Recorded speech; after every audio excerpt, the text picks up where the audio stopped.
Salve, salve família, passando aqui pra dizer que em apenas um mês eu fiz mais de R$ 3.000 apenas copiando e colando o que esse cara fala no curso dele. E eu tenho certeza que esse dinheiro te ajudaria. Então se você quer ganhar dinheiro na internet sem nem precisar aparecer, é só acessar o primeiro link da descrição. O que você aprendeu sobre o ser humano, assim, trabalhando nesse local? Olha, eu confesso para você que eu tive um ponto de conflito bem grande quando aconteceu meu primeiro atendimento grave, né? Que até Pode então, contar como foi? posso, inclusive já foi publicado, assim, eu posso contar. É, porque assim, o abuso de crianças acontece predominantemente com realização de práticas sexuais que não são penetrantes. Tá. Tá? Ou seja, sem penetração na vagina ou no ânus. Então, são todas as outras práticas sexuais que causam prazer em quem está praticando.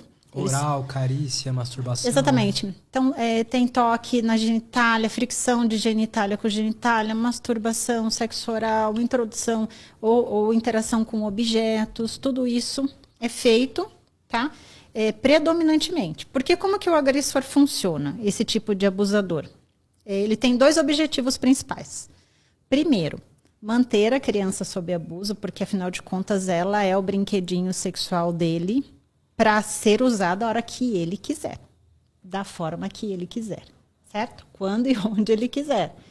Mas ele não quer ser pego, porque ele sabe que isso é errado. Ele sabe que isso é crime, né? Então ele sabe que ele pode ser penalizado por isso. Então como é que funciona? Ele fica migrando entre esses dois polos. Ah, eu quero me satisfazer sexualmente, mas eu não posso ser pego, ninguém pode suspeitar, né? Ninguém pode flagrar. Engraçado, porque isso mostra que a moral dele, ele sabe o que é certo e errado. Não, né? eles são extremamente inteligentes. Todo o processo de abuso demonstra a capacidade deles de construir estratégias para manter o abuso por muitos anos. Silenciar a vítima, mas não ser pego. E se for pego, surgir alguma suspeita, ele já preparou todo o campo para que ninguém acredite. Então, ele funciona assim. Então, o que acontece? Eu quero abusar, eu preciso me satisfazer, mas eu não posso ser pego. O que eu faço? Então, eu me adapto. Então, eu evito as penetrações e evito deixar vestígios no corpo da criança. O que são vestígios? Lesões físicas ou material biológico. Então, ele toma essas precauções. Então, ele se segura, sexualmente falando, em relação à libido. Então, ele realiza práticas que são excitantes, ele consegue, né, se satisfazer e tal. E deixa as penetrações para um processo a longo prazo, vamos dizer assim. Quando a vítima está desqualificada ou está muito vulnerável, enfim. Daí ele realiza as penetrações. Então, meu primeiro caso grave foi um caso de penetração extrema, que a gente fala, que foi uma criança que foi vítima de estupro pelo vizinho, já tem alguns anos. E a penetração foi tão violenta, primeiro que ela já é violenta por natureza. Porque você imagina a desproporção que é, né? De uma criança, da genitália de uma criança, a vagina de uma criança, o ânus de uma criança, com o pênis de um adulto. Já começa a violência por aí. E ele realizou penetrações extremamente violentas com essa criança. Eu atendi outros casos semelhantes, mas esse foi o primeiro, uma menina de 3 anos de idade. 3 para 4 anos de idade. Você falou, não estava imaginando, tipo, 13. Então, também isso é uma tendência normal, as pessoas deduzirem a violência para vítimas, né, de uma faixa etária maior, assim, pré-adolescente, adolescente. Não, a gente tem vítimas de todas as idades, inclusive recém-nascidos, né? Bebês, recém-nascidos, desde, né, todas as faixas etárias a gente tem violência sexual. E aí, nesse caso, foi um caso de penetração extremamente, assim, agressiva, violenta, que chegou a fazer uma comunicação única entre o canal vaginal e o ânus da criança.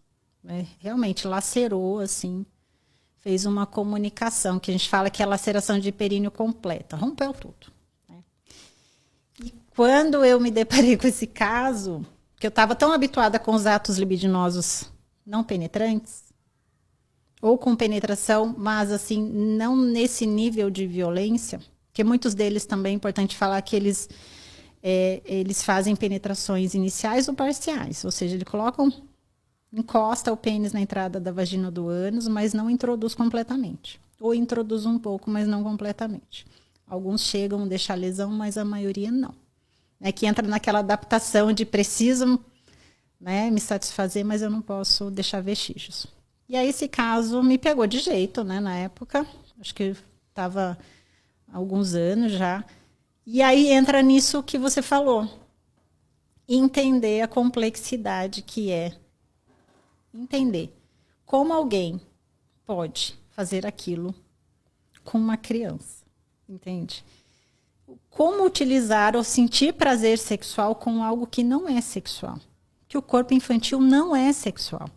Ele não passou pela transformação da puberdade, que desenvolve as formas, né?